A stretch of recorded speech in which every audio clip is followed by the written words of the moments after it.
Most Imperial worlds die from xenos invasion or demon incursion. The rest destroy themselves from within, and no one ever hears about it. What happens when a planetary governor crosses the line from rigid to insane, but the Imperium never notices? When tithes are still met, Vox transmissions still pledge loyalty, and the only witnesses are those too terrified or too dead to speak. This is the anatomy of a world eating itself, not through heresy, but through a tyrant who believes his cruelty is devotion. Malastair Vex was not born into madness. His appointment to the governorship of Tertian 7 followed established protocol. 30 years of service in the Munitorum, flawless logistical records, commendations from 3 sector coordinators. His predecessor died of systemic organ failure at the age of 147, a natural conclusion to a life spent managing ore quotas and arbitrator deployments. The Administratum processed the succession request in the standard 18 months. Vex arrived aboard an Aquila shuttle, swore his oaths before the sector's astropathic relay, and assumed control of a world of 16 million citizens. Tertian 7 was unremarkable. Its value to the Imperium lay in 2 resources: promethium extracted from northern tectonic vents, and a steady tithe of Imperial Guard recruits drawn from hive populations. Neither resource was abundant enough to warrant special attention, nor scarce enough to trigger intervention. The world existed in that vast administrative middle ground, where governance meant maintaining equilibrium, not excellence. Vex inherited functional infrastructure, stable production numbers, and a population that obeyed because obedience was the only option their ancestors had known for 3,000 years. The first sign appeared in his 3rd year. An underhive gang disrupted promethium shipments by sabotaging pipeline valves, a minor criminal matter typically handled by local enforcers. Vex ordered the execution of every resident in the affected sector, 4,000 citizens incinerated with flamers, their hab blocks sealed before the fires were lit. When questioned by the sector tithe assessor about the sudden population drop, Vex responded that stability required decisive action.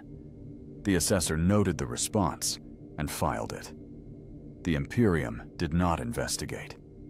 To his advisors, Vex explained that leniency invited further disruption. The saboteurs had operated from within a specific population base. Removing that base eliminated future threat vectors. It was logic drawn from military doctrine, applied without the context of scale or proportionality. His Munitorum training had taught him that acceptable losses were determined by whether objectives were achieved. He had achieved pacification of the pipeline region. By his own metrics, the decision was sound. The incident established a pattern. Vex began categorizing dissent as treason and treason as contagion. Worker who failed to meet quota was not merely inefficient, but potentially disloyal. A delay in ore shipment suggested coordination among shift supervisors. Coordination suggested conspiracy. Conspiracy required purging. Within 5 years, summary executions had become a monthly administrative function. Citizens learned to exceed quotas by borrowing against future shifts, creating artificial surpluses that would later become impossible deficits. The deficit would trigger another purge. The cycle fed itself. Yet the world's tithe obligations were met. Promethium flowed to Navy depots. Guard regiments formed on schedule, slightly smaller than before, but still within acceptable variance. Astropathic reports to the sector capital described loyal service and fervent devotion to the Golden Throne. No rebellions occurred because organizing resistance required communication, and communication required trust, and trust had been systematically eradicated. Tertian 7 became a model of compliance in the Administratum's records, a world where the governor's authority was absolute and unquestioned. Vex governed from the Citadel of Governance, a fortress cathedral that crowned the planet's capital hive. Its architecture reflected its dual nature. The lower levels were administrative labyrinths filled with scribes and cogitators, while the upper spire housed the governor's personal chambers, chapels, and observation galleries from which he could look down upon the city's industrial sprawl. He rarely left these upper chambers. His contact with the governed population became entirely mediated through reports, statistics, and the occasional public broadcast. This isolation calcified his worldview. Without direct exposure to the consequences of his orders, Vex interpreted all data through the lens of efficiency and compliance. A report showing increased worker fatalities in the Promethium refineries became evidence of insufficient discipline among shift supervisors. A petition from mining town representatives requesting medical supplies became a veiled demand that suggested ingratitude. He began to see threats in every deviation from his expectations, and his expectations had detached entirely from the material conditions of the world he ruled. His inner circle adapted to this psychology.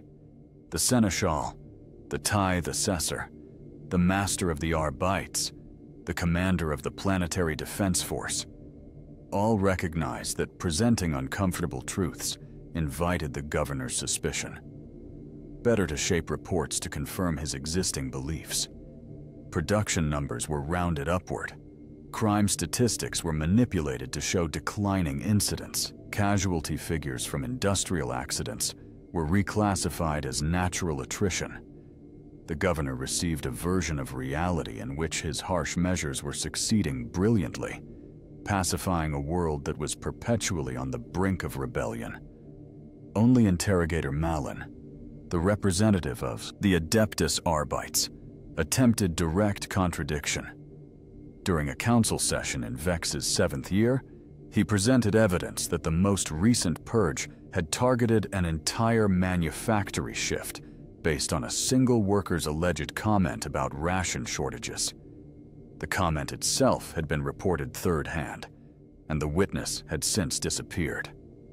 Malin argued that this level of collective punishment exceeded even the broad latitude granted to planetary governors under Imperial law.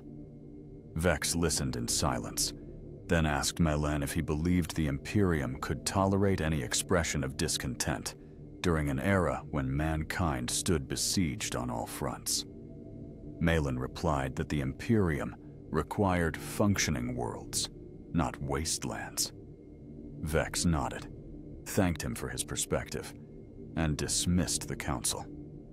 3 days later, Malin was found dead in his quarters, a single bolt round through the skull. The official report cited suicide, despite the weapon being found 6 meters from the body. No investigation followed. The next interrogator assigned to Tertian 7 took pains to agree with every gubernatorial decree. The mechanisms of governance became mechanisms of terror. Citizens were required to attend weekly assemblies where they recited loyalty oaths, sang hymns to the emperor, and listened to broadcasts from the governor's personal theologian. Attendance was monitored by Arbites patrols equipped with recording equipment. Those who missed even a single session without documented medical exemption were flagged for investigation. 3 absences resulted in immediate detention. The theological content of these assemblies grew increasingly bizarre as Vex's private chaplain, eager to please his patron, began inventing new heresies that required vigilance. Everything from hoarding food to expressing relief at the end of a work shift could be interpreted as spiritual corruption. Public executions, became entertainment and education simultaneously. The main plaza of the capital hive featured a permanent scaffold capable of processing 50 individuals per hour. Executions were scheduled for midday, when shift rotations brought the maximum number of witnesses. The charges were read aloud by servitors: failure to meet quota, possession of unregistered literature, suspicious behavior, suspected conspiracy, insufficient enthusiasm during loyalty assemblies. The condemned were rarely given opportunity to speak. Their deaths were carried out efficiently by firing squad, and their bodies were rendered into corpse starch to feed the next cycle of workers. Children were taught in Schola facilities that the governor was the emperor's direct voice on Tertian 7, appointed through divine will. Classroom lessons emphasized that obedience to the governor's decrees was identical to obedience to the Golden Throne itself. Students memorized the dates and justifications of major purges, celebrated as necessary cleansing operations. Tests included questions requiring children to identify signs of disloyalty in hypothetical scenarios, with correct answers leading to theoretical purge recommendations. The curriculum produced a generation that understood loyalty as synonymous with silence and survival as dependent on invisibility. Jaren Salk worked the night shift at Refinery Complex Theta 7, extracting promethium from the deep processors and transferring it to storage tanks that fed the orbital elevators. His shift ran from midnight to noon, 12 hours of heat and chemical stench, in an environment where safety protocols were suggestions rather than requirements. The quota was 800 barrels per shift. Falling short meant investigation. Exceeding it by too much suggested the quota had been set incorrectly, which reflected poorly on the shift supervisor and led to investigation. The optimal performance was 810 barrels, enough to demonstrate effort, not enough to invite scrutiny. Jaren had worked this balance for 11 years. He knew which valves leaked and required manual adjustment every 2 hours. He knew which gauges were miscalibrated and displayed readings 7% higher than actual flow. He knew that Processor 3 would overheat if pushed past 60% capacity, but could be stabilized by rerouting coolant from Processor 5. This knowledge was never formally documented, never included in training sessions. It was oral tradition passed between workers during brief rest periods, the accumulated wisdom of those who had survived. His partner on the night shift was Collis Marn, a younger man who had transferred from agricultural work after his home region's food production was mechanized. Collis had not yet learned the rhythm. He asked questions during shifts, wondered aloud why certain procedures were necessary, suggested modifications that might improve efficiency. Jaren told him quietly that suggestions were dangerous. Collis did not understand until he witnessed his first purge. It happened in their 3rd month working together. A day shift supervisor named Hector Vin had submitted a proposal to the refinery coordinator, suggesting that maintenance cycles could be extended from weekly to bi-weekly without significant risk, thereby increasing operational hours and total output. The proposal was forwarded to the governor's seneschal as an efficiency recommendation. Vex reviewed it personally and concluded that the current maintenance schedule had been established by his predecessor. To suggest altering it implied criticism of previous governance. Criticism implied disloyalty. Vin was arrested during his shift. Arbites in full carapace armor walked directly onto the refinery floor, seized him, and dragged him out, while his crew continued working. They had learned long ago that stopping work to watch an arrest was itself suspicious behavior.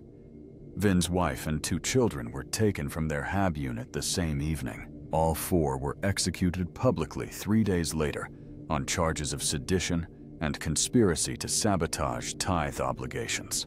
The refinery coordinator issued a memo thanking the workforce for their vigilance in maintaining proper procedures. Collis did not speak unnecessarily after that.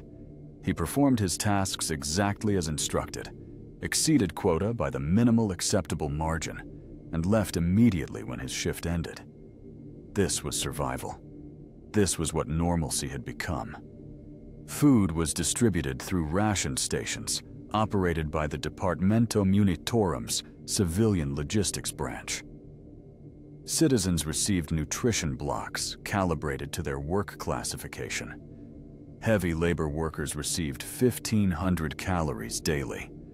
Light labor workers received 1,200. Children and elderly received 1,000. The blocks were uniform gray slabs that dissolved in water to form a paste with the texture of wet clay and the taste of recycled cardboard. They contained all necessary vitamins and proteins, synthesized from corpse starch and algae vats. Meals were not about satisfaction. They were about maintaining productivity. Jaren ate his ration block standing in his HAB unit's common area, a space of 12 square meters that he shared with 2 other refinery workers on opposite shifts. They rarely spoke to one another.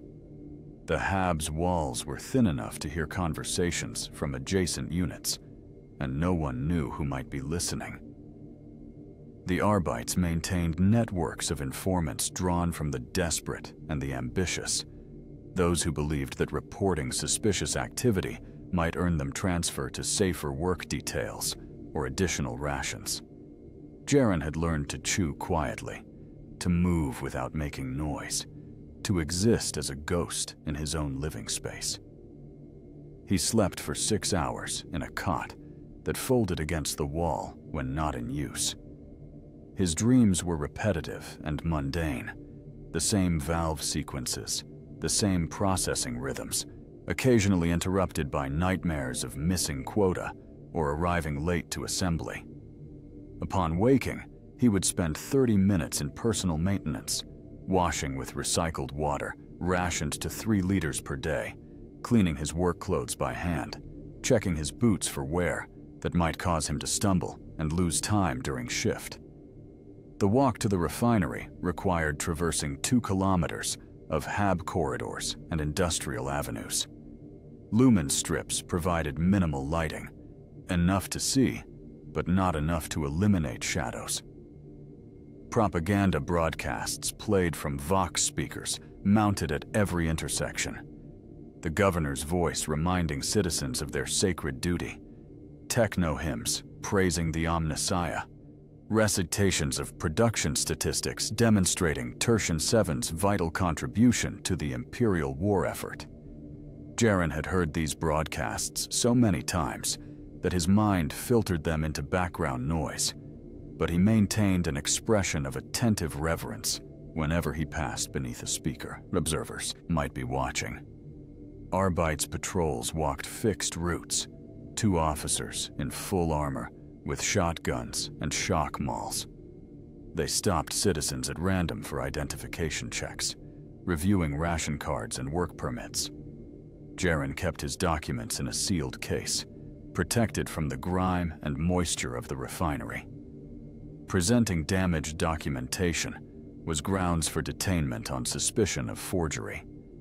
The checks were brief but absolute. Name, work classification, current assignment, destination. Any deviation from the route between HAB unit and work site required additional authorization. Moving through the city meant following prescribed paths. Deviating suggested intent to conduct unauthorized activity. The refinery's entrance was marked by a security checkpoint where workers passed through scanning arches that detected weapons, unregistered electronics, and certain chemical compounds. Beyond the arch stood a servitor hardwired to a cogitator that verified each worker's identity by scanning retinal patterns and comparing them against archived records. The servitor spoke in a toneless voice. "Jaren Salk, night shift. Refinery Complex, Theta 7. Proceed. Jaren proceeded. Inside, the temperature rose immediately. The Promethium processors generated waste heat that ventilation systems could not fully dissipate. Workers wore heat-resistant suits that covered everything except their faces, turning them into anonymous figures, distinguished only by identification numbers stenciled across their backs. Jaren was NT-4729. Collis was NT-5204. They were numbers before they were names. The work itself was repetitive, but demanding. Monitoring flow rates, adjusting valve pressures, transferring refined promethium to storage containers, documenting output on data slates that were reviewed hourly by the shift supervisor. Mistakes were noted immediately. A spill required filing an incident report that traveled up through 3 administrative layers before reaching the refinery coordinator's desk. Repeated incidents triggered performance review. Performance review led to reclassification or termination. Termination meant losing access to rations and hab space. Without those, survival was impossible. Jaren had not made a reportable error in 7 years. This was not skill. Many workers possessed equal or greater technical proficiency. It was paranoia applied as precision. He checked every reading twice, verified every transfer manually, cross-referenced his data slate entries against cogitator displays. He worked as if his life depended on perfection, because it did. Words became weapons and shields simultaneously. The population of Tertian 7 developed a dialect of extreme formality, a linguistic armor designed to prevent any utterance from being interpreted as dissent. Citizens addressed one another using full titles and honorifics, even in casual interaction. A worker greeting another in the corridor would say, "Loyal greetings, honored colleague. The Emperor protects our labors this day." The response would be identical in structure and sentiment. Deviation from these formulas invited suspicion. This linguistic rigidity extended into all communication. Requesting assistance required elaborate preambles, affirming one's dedication to duty and apologizing for the imposition. With the Emperor's grace, and in service to our sacred obligations under the benevolent guidance of Governor Vex, I respectfully seek the honored assistance of a fellow servant of the Imperium in the matter of...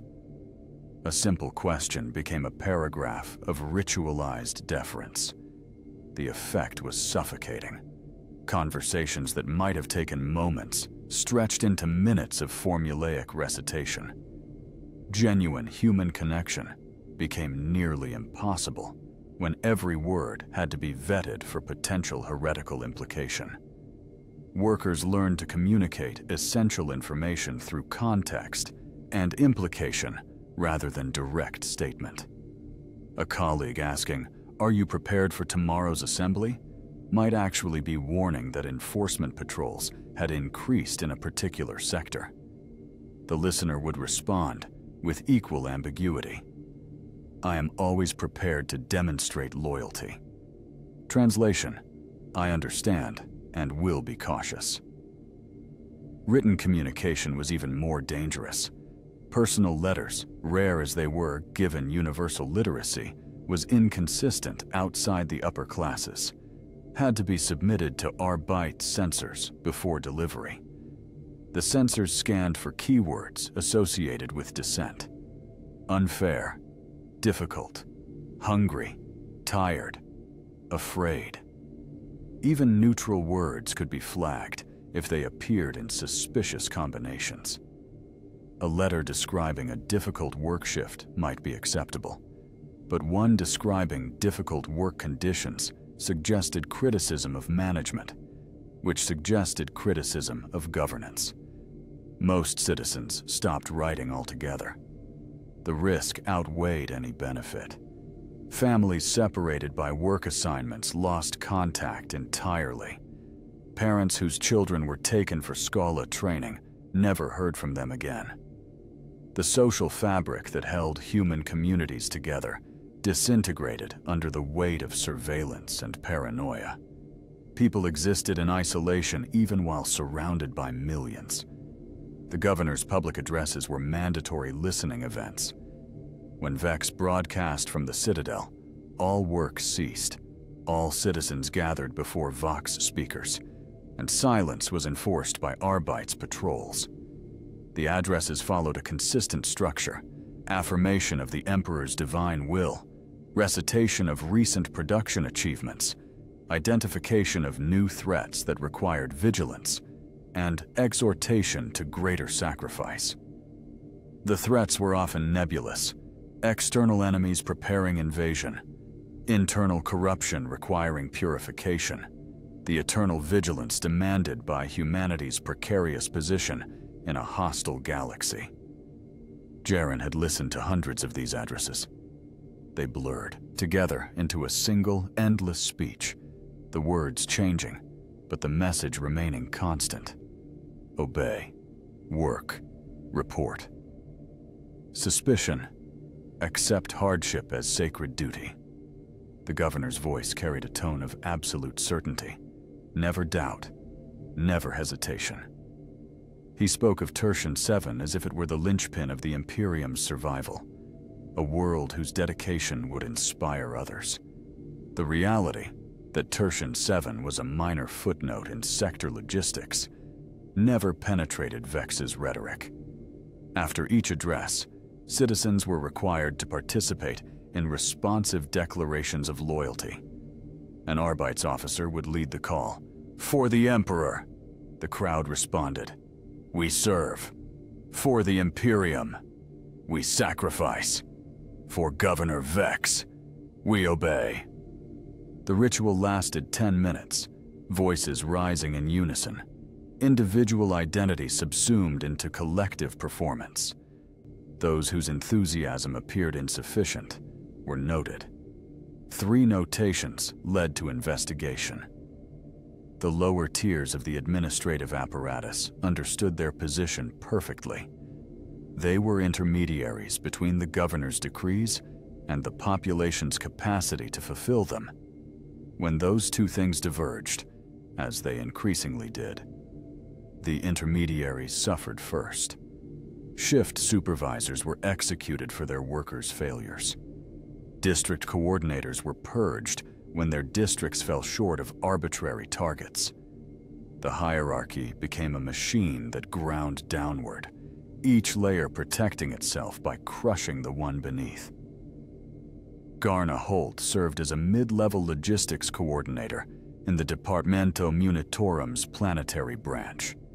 Her responsibility was ensuring that refinery output matched projections submitted to the sector tithe assessor. When refineries underperformed, she was required to explain the shortfall in reports that traveled to the governor's seneschal.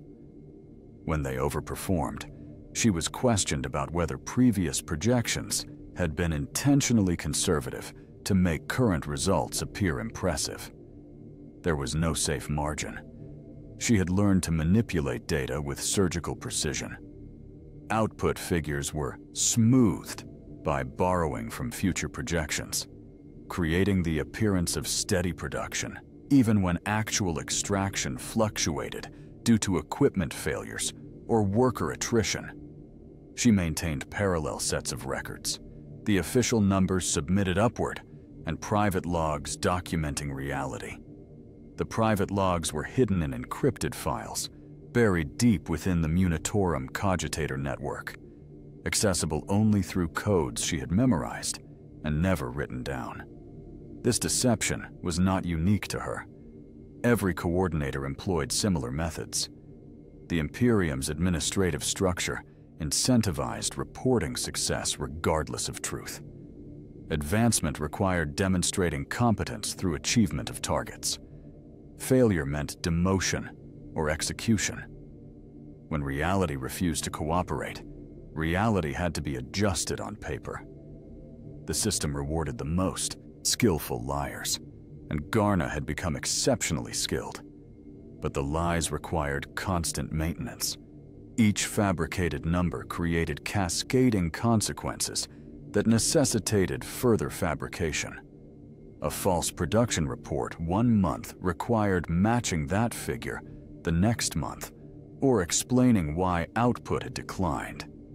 Equipment maintenance schedules had to be invented to justify fluctuations.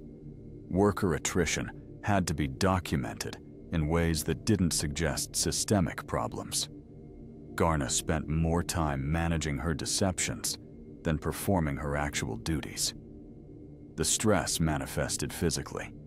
She slept poorly, woke frequently, with panic that she had miscalculated some crucial figure and would be discovered. Her hands trembled when reviewing reports before submission. She developed a twitch in her left eye that became more pronounced during meetings with superiors. Colleagues noticed but said nothing. Expressing concern would suggest that her performance was inadequate, which might lead to investigation. Above Garna in the hierarchy sat the seneschal, a man named Porcius Calder, who had served in that role for 15 years. Calder was the primary intermediary between the governor and the rest of the government. All reports crossed his desk. All decrees originated from his office. He was the translator who converted Vex's increasingly erratic instructions into implementable policy.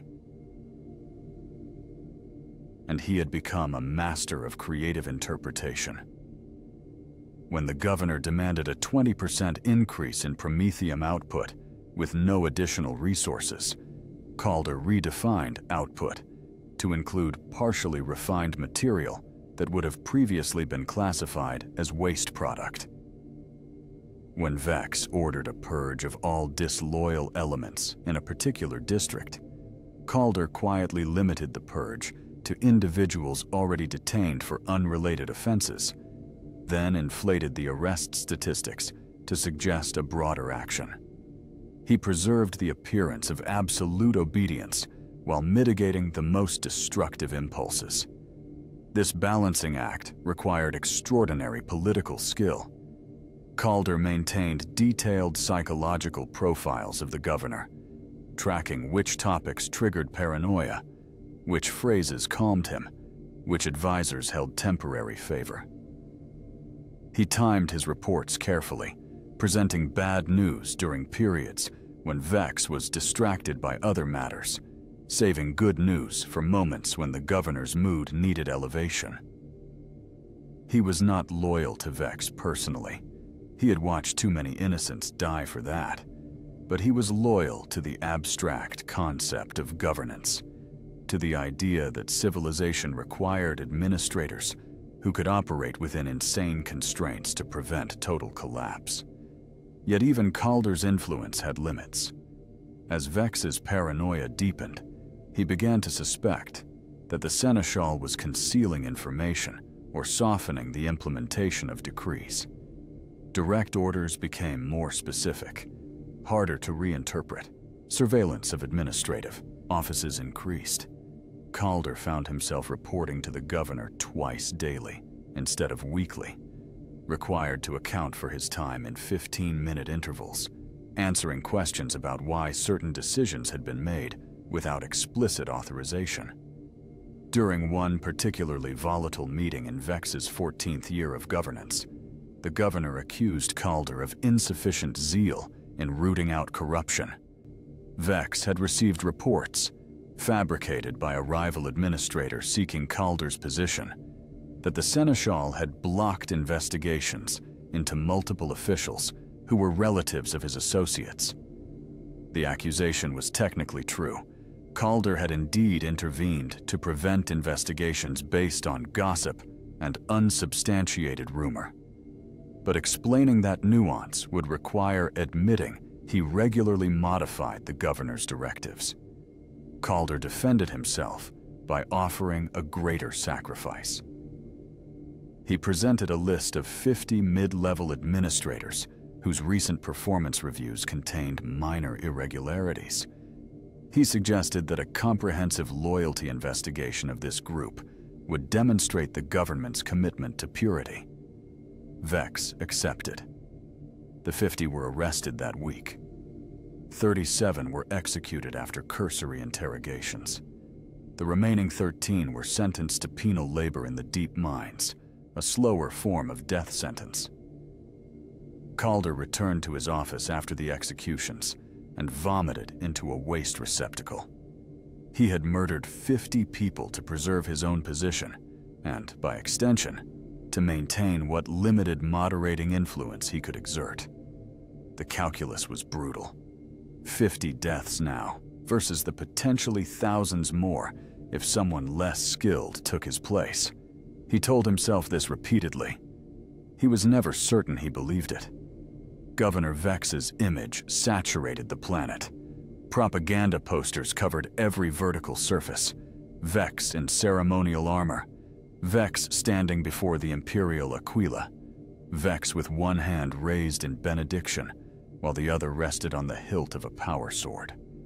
The captions varied, but conveyed identical messages. Vigilance is devotion. Sacrifice ensures survival. The governor protects.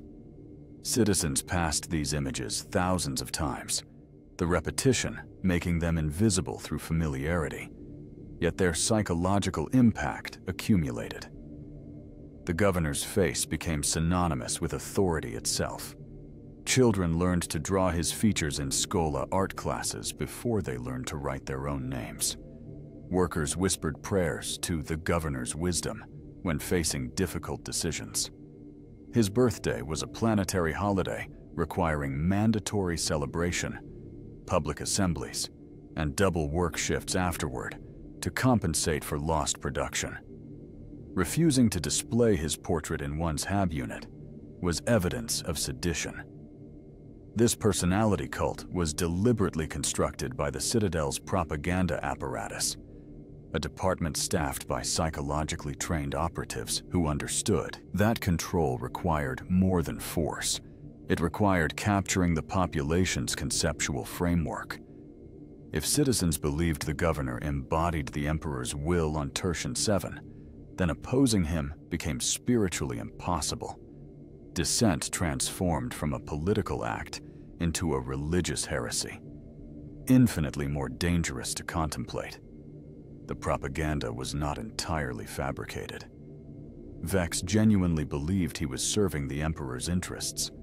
His private chambers contained a personal shrine where he conducted devotions for hours each day, kneeling before gilded icons, reciting litanies of duty and sacrifice.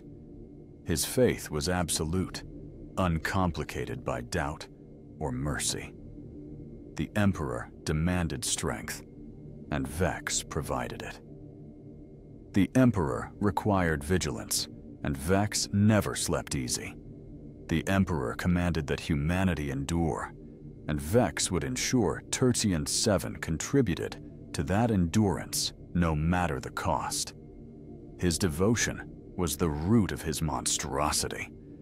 A cynical tyrant might have moderated his cruelty for practical reasons, recognized that dead workers could not produce promethium, calculated the optimal level of oppression that maximized output without triggering rebellion.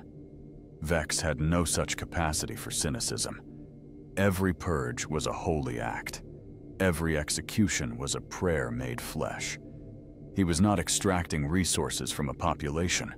He was purifying them, elevating them through suffering, granting them the opportunity to demonstrate loyalty through endurance. In his 15th year of governance, Vex commissioned a cathedral in his own honor. The project consumed resources equivalent to 3 years of planetary infrastructure maintenance. Workers were diverted from refineries and manufactories to construct a building that served no functional purpose beyond glorifying the governor's name. The cathedral's architecture mimicked Imperial Gothic style, but incorporated unique elements. Gargoyles carved with Vex's features, stained glass windows depicting his suppression of various rebellions, most of which had been administrative purges rather than actual uprisings, an altar where citizens could leave offerings, ration cards, personal possessions, written confessions of insufficient loyalty. The cathedral's completion was marked by a ceremony requiring attendance by every citizen who could physically reach the capital. Millions crowded the plaza, packed so tightly that dozens were crushed in the press. Vex delivered an address from the cathedral's balcony, his voice amplified by voxcasters to reach the farthest edges of the crowd. He spoke for 2 hours about duty, sacrifice, and the eternal war against threats both external and internal. The crowd listened in silence. Arbite's sharpshooters positioned on rooftops ensured compliance. At the ceremony's conclusion, Vex announced a new decree. Every citizen would contribute 1 day's labor per month to the cathedral's maintenance, ensuring that his monument remained pristine for eternity. This was not a request. Failure to appear for one's assigned cathedral service resulted in immediate investigation. The announcement was received with the ritualized responses of loyalty, voices raised in unison, individual thought subsumed entirely into collective performance. Production targets were not calculated based on capacity, historical output, or resource availability. They were set by the governor's personal assessment of what dedication should achieve. If the previous month's promethium extraction was 8,000 barrels, the following month's target became 10,000, not because infrastructure improvements had been made, but because Vex believed that insufficient effort was the only possible explanation for limitations. When refineries failed to meet these impossible quotas, the response was not logistical adjustment, it was accusation. Shift supervisors were interrogated about sabotage. Workers were questioned about secret slowdowns. Equipment failures were investigated as deliberate destruction of Imperial property. The actual causes, aging machinery, insufficient maintenance, worker exhaustion from extended shifts, were never considered because acknowledging them would require admitting that the quotas themselves were flawed. Garna Holt found herself in an impossible position. Her responsibility was coordinating between the refinery's actual output and the governor's projected demands. The gap between the two had widened to the point where no amount of data manipulation could bridge it. She began requesting emergency meetings with the Seneschal, presenting evidence that the current trajectory would lead to complete refinery failure within 2 years. Equipment was breaking faster than it could be repaired. Workers were collapsing at their stations from exhaustion and malnutrition. The numbers could not be hidden much longer. Calder listened to her reports with visible distress, knowing that bringing these concerns to the governor would likely result in both their executions. Vex had made clear his belief that logistical complaints were evidence of insufficient faith. Instead, Calder approved the diversion of resources from other sectors: food production, medical services, civilian infrastructure, to prop up promethium extraction. The strategy was to sacrifice everything else to maintain the illusion of meeting the governor's demands. The consequences rippled across the planet. Food rations were cut by 15%, dropping caloric intake below the minimum necessary for heavy labor. Medical clinics ran out of basic supplies: antiseptics, bandages, pain suppressants, leading to deaths from treatable injuries and infections. HAB unit heating systems failed, and no repairs were scheduled. Citizens endured in silence because complaining was suicidal. In the refineries, workers began dying at their stations. Malnutrition combined with exhaustion and heat exposure led to cardiac failures, strokes, and collapses. The bodies were removed during shift changes and replaced with new workers, drawn from the perpetual reserve of unemployed citizens desperate for any income. The system absorbed deaths without slowing. Each worker was a replaceable component. As long as the aggregate output continued, individual casualties were irrelevant. Jaren watched 3 colleagues die in a single month. One collapsed at his monitoring station, falling forward into the control panel and triggering a minor chemical spill that required an hour's cleanup. Another suffered a seizure during a routine transfer operation, losing control of a promethium hose that sprayed flammable liquid across the processing floor. The third simply stopped moving during a rest period, sitting against a wall, with his eyes open, dead from causes that were never investigated. No one spoke about these deaths except in the most clinical terms required for incident reports. Acknowledging the pattern would be acknowledging that working conditions were inadequate, which would suggest that management was inadequate, which would suggest that governance was inadequate. The logical chain led inevitably to heresy.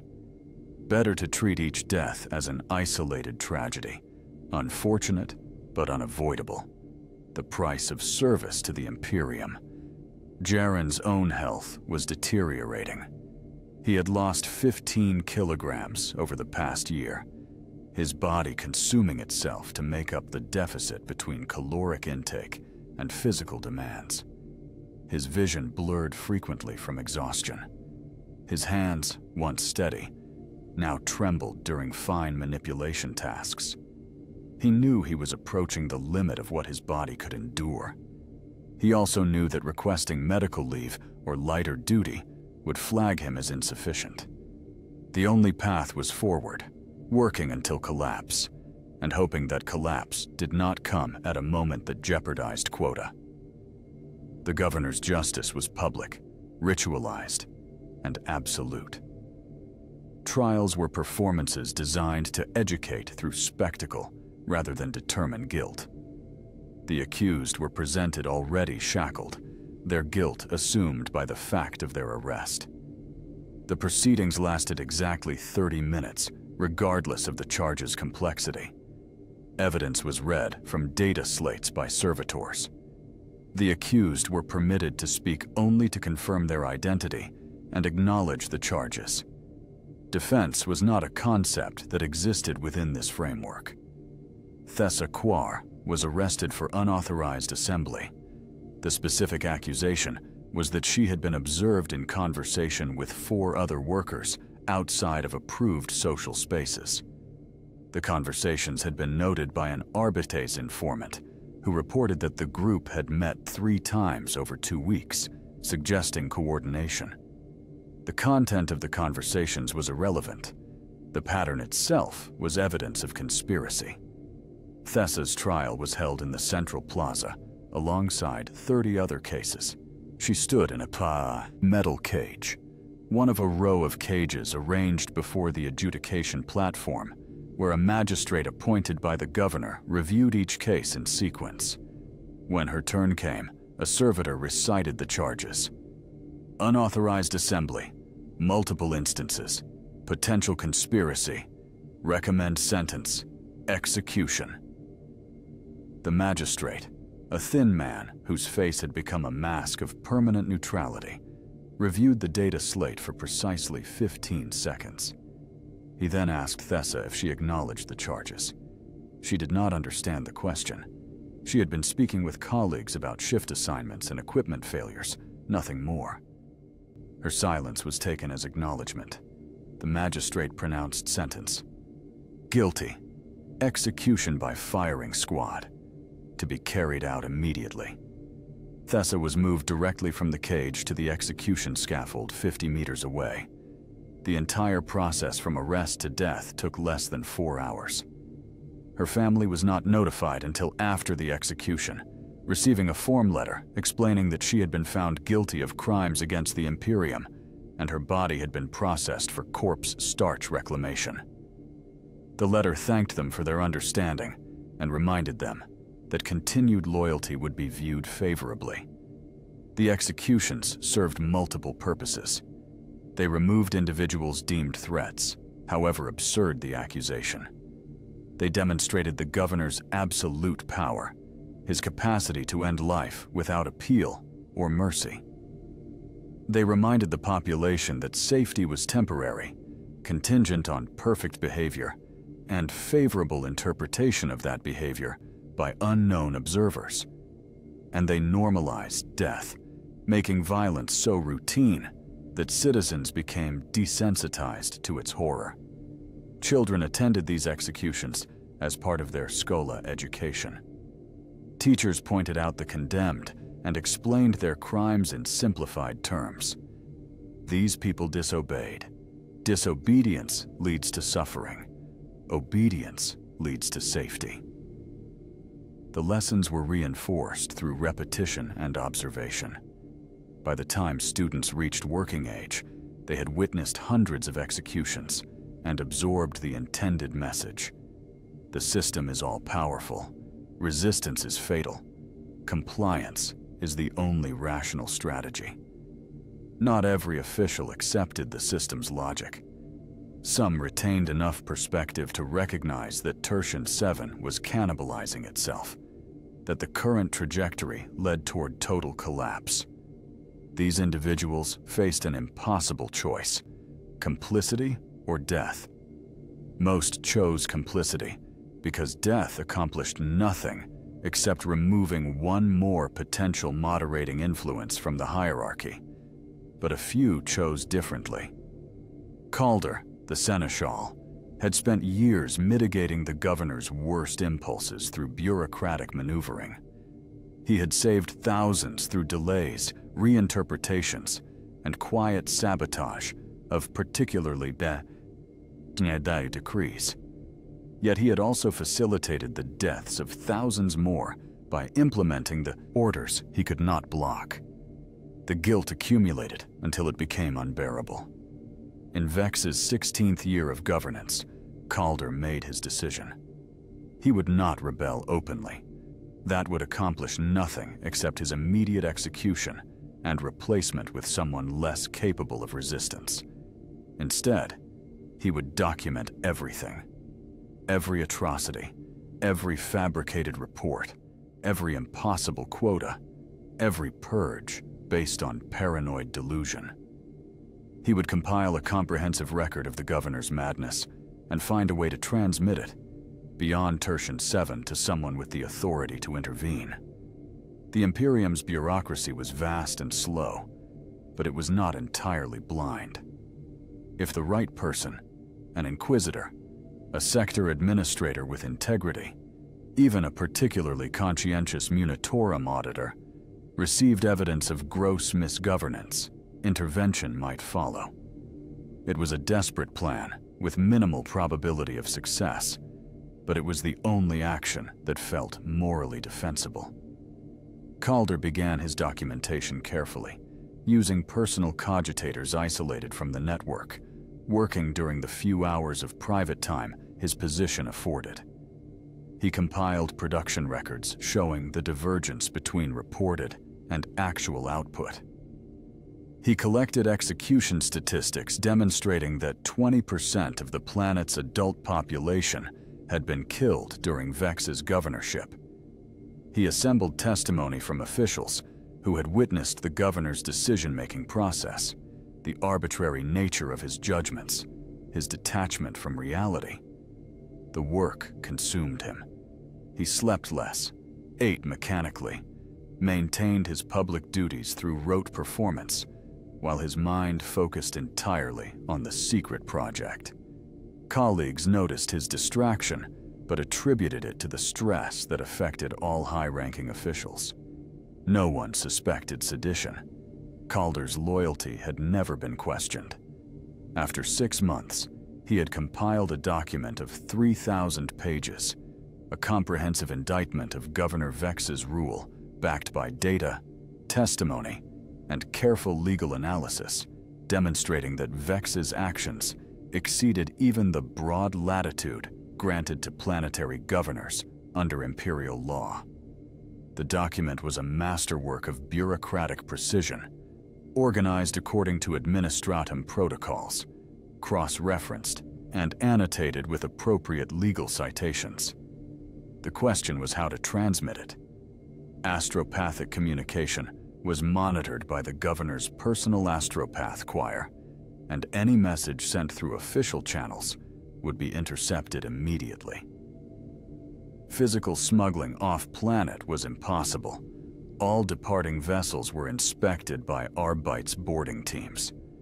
Calder needed someone outside the normal chain of command, someone whose loyalty was to the Imperium as an abstraction rather than to any specific authority. He found that person in interrogator Cassian Vorn, recently assigned to Tertian 7 as the new Adeptus Arbite's representative. Vorn was young, not yet ground down by the compromises that long service demanded. He had arrived with genuine faith in imperial justice, believing that the law existed to protect citizens even from tyrannical governors. Calder recognized in him the same naivety he had once possessed and saw an opportunity. During a routine administrative meeting, Calder arranged a private conversation with Vorn. He spoke carefully, testing the interrogator's openness to criticism of the governor without directly committing to sedition. Vorn responded with guarded skepticism, but also curiosity. Over subsequent weeks, Calder gradually revealed more, always stopping short of explicit condemnation, allowing Vorn to reach his own conclusions. Finally, after 3 months of careful cultivation, Calder presented the document. He did so during a meeting in Vorn's private office, having first verified that surveillance equipment had been disabled through a sympathetic tech adept who owed Calder his life. The interrogator read in silence for 2 hours, his expression shifting from skepticism to shock to quiet fury. When he finished, Vorn looked at Calder and asked a simple question: "Why are you showing me this?" Calder responded with equal simplicity: "Because someone must know, and because you might survive to tell it." Vorn never had the chance to transmit Calder's document. 2 days after their meeting, Arbite's enforcers arrested both men on charges of conspiracy to commit sedition. Calder's personal cogitators were seized and analyzed, revealing the hidden files. Vorn's office was searched, and the physical copy of the document was found concealed in a sealed case behind a ventilation grate. The trial was the largest spectacle in Tertian 7's recent history. The governor personally presided, sitting in judgment above the caged defendants. He spoke for 3 hours, not about their specific crimes, but about the eternal nature of betrayal, the necessity of vigilance, the insidious ways that doubt corrupted even the most seemingly loyal servants. Calder and Vorn were permitted no defense. The sentence was predetermined: execution by immolation, to be carried out publicly as a demonstration that even high officials were not above the emperor's justice as interpreted by his appointed governor. They burned slowly. The flames were controlled to ensure maximum suffering, the death prolonged to nearly an hour. The crowd of 50,000 watched in enforced silence. Children were held up by parents so they could see. The lesson was explicit. This is the cost of questioning authority, regardless of rank, regardless of reason. Calder's last thought, before pain obliterated consciousness, was that he had failed completely. The document would be destroyed. No record of Tertian 7's nightmare would reach beyond its borders. The planet would continue its slow death under Vex's rule, and the Imperium would never notice or care. His sacrifice meant nothing. But he was wrong about one thing. Before the arrest, Calder had made a copy of the document and entrusted it to a low-level communications tech named Sarah Kell, someone so far beneath notice that no one thought to investigate her. Sarah had worked in the Citadel's astropathic relay station for 12 years, a functionary whose sole duty was maintaining equipment. She knew the protocols for emergency transmission, the codes that would mark a message as priority critical and route it through multiple relay stations, to ensure delivery to Sector Command. 3 weeks after Calder's execution, during a night shift when she was alone in the relay chamber, Sarah transmitted the document. She encrypted it using naval codes she had memorized years ago during a brief rotation on a supply vessel. She marked it with alert tags indicating potential heretical corruption of planetary governance. She sent it not to one destination, but to 6: the Sector Administratum, the Sector Munitorum, the local Inquisitorial Fortress, 2 Navy command stations, and the Planetary Tithe Assessor's Office. Then, she erased all record of the transmission from the relay station's cogitator logs, returned to her quarters, and waited for death. It did not come immediately. The transmission was lost in the vast bureaucratic network of the Imperium, one message among millions, flagged but not acted upon with urgency. Weeks passed. Months. Sarah continued her duties, living with the knowledge that her action had either been futile or would eventually bring apocalypse to Tertian 7 in the form of inquisitorial investigation. Life continued its terrible rhythm. Workers met quotas or died trying. Executions proceeded on schedule. The governor issued new decrees from his increasingly isolated chambers. The machinery of oppression ground forward, powered by fear and habit in equal measure. No one spoke of Calder's execution, except in the most formal terms required by administrative record. His name disappeared from conversations. His files were purged from cogitator systems. His position was filled by a younger official who demonstrated appropriate enthusiasm for the governor's vision. Jaren Salk worked his shifts, met his quotas, spoke his loyalty oaths, and endured.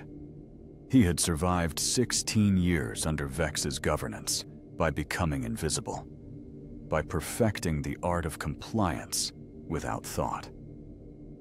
His mind had developed a kind of dissociation, a capacity to perform his duties while his consciousness retreated to a small, protected space where he could still remember what life had been like before, when words had meanings beyond survival and choices existed beyond obedience or death. He no longer believed that change was possible. The Imperium was too vast, too indifferent. Tertian 7 could scream into the void forever, and the only response would be silence. This was their fate, to live and die in obscurity, sacrificed to a madman's delusions, while the galaxy moved on without them. Perhaps this was true of all imperial worlds, endless suffering justified by abstract necessity, individual lives crushed beneath the weight of species survival. On some nights, alone in his hab unit, Jaren allowed himself to imagine resistance. Not violent rebellion, that was suicide, but simple refusal.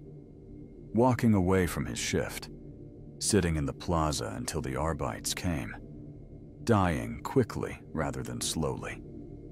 The fantasy was seductive, but morning always came, and with it the same choice: endure or end. He chose endurance because habit was stronger than hope, and hope had died years ago. The message took 11 months to reach someone who cared. It passed through 14 relay stations, was tagged for review by 6 different administrative clerks, sat in 7 digital queues awaiting prioritization. The Imperium processed information at a pace determined by procedure rather than urgency, and urgency was relative when the galaxy burned on 10,000 fronts simultaneously. Finally, the document reached the desk of Inquisitor Helena Vokros of the Ordo Hereticus, a woman whose specialty was identifying systemic corruption within imperial governance. She had investigated dozens of worlds, uncovered cults, exposed heretics, and executed a planetary governor whose allegiance to the ruinous powers had been hidden behind a facade of zealous loyalty. She understood that evil wore many faces, and some of the most dangerous were those that claimed righteousness. She read Calder's document over 3 days, cross-referencing its claims against archived tithe records, astropathic communications logs, and personnel files. Every fact checked out. The execution statistics were horrifying, but consistent with other data sources. The production records showed clear evidence of fabrication. The testimony revealed a pattern of governance that had crossed from brutal efficiency into delusional autocracy. Vakros authorized immediate investigation. She assembled a team of interrogators, analysts, and Arbites enforcers, requisitioned naval transport, and set course for Tertian 7. The journey would take 2 months through warp space. She used that time to prepare, studying every aspect of the planet's history, identifying which officials might be compromised and which might be useful, planning her approach to minimize casualties while establishing truth. She had no illusions about the difficulties ahead. If Governor Vex had truly descended into the madness described in Calder's document, he would resist investigation with every resource at his disposal. If local forces had been sufficiently indoctrinated, they might view her arrival as the heresy rather than seeing their own governor's crimes. The planet could erupt into violence. Civil war was possible. Thousands more might die before the situation stabilized. But the alternative was allowing Tertian 7 to continue its self-destruction until nothing remained but corpses and ruins. The Imperium could not afford such waste, practically or morally. A planetary governor served at the Emperor's pleasure and governed according to imperial law. When governance became atrocity, intervention was not just justified, but required. Vokros's ship translated into real space at the edge of the Tertian system on a morning when the night shift was ending, and workers across the planet were walking their prescribed paths towards sleep or labor. None of them knew that anything had changed. The horror had become so normalized that they no longer imagined it could end.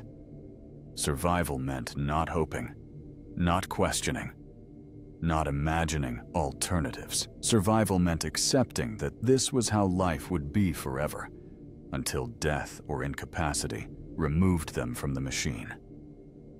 The governor received notification of the inquisitorial vessel's arrival with complete confidence in his innocence. He had committed no heresy.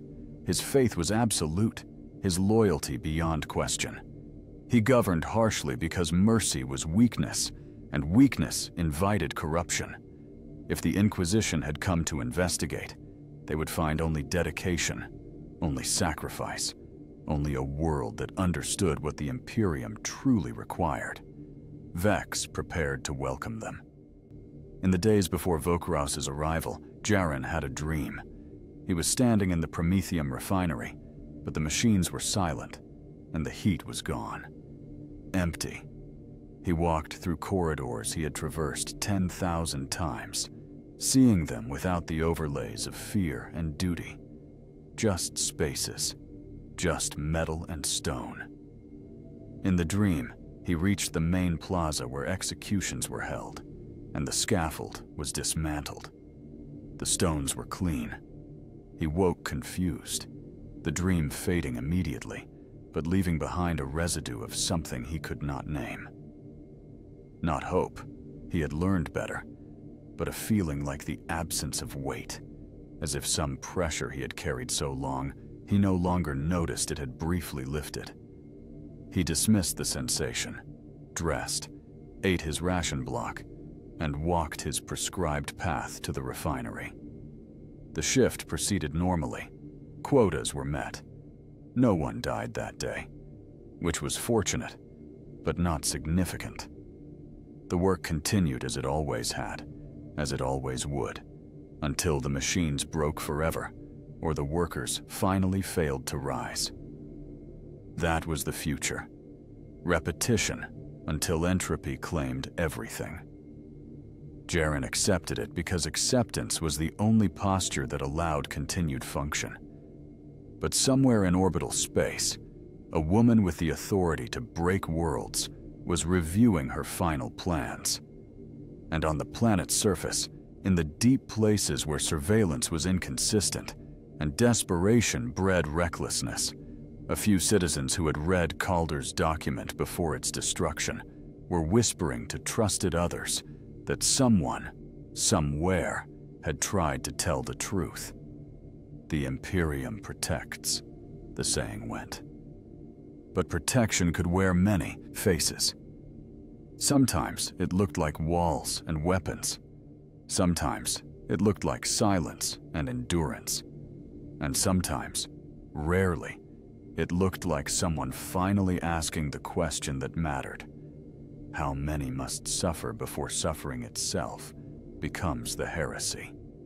Tertian VII had no answer. It had only its people, still alive despite everything, still working their shifts, still walking their paths, still hoping without admitting hope that tomorrow might be different, that the nightmare might end, that someone, somewhere, saw them as more than numbers in a tithe report or corpses waiting to be rendered into ration blocks. They would continue to hope this, and they would continue to be disappointed until the day they weren't.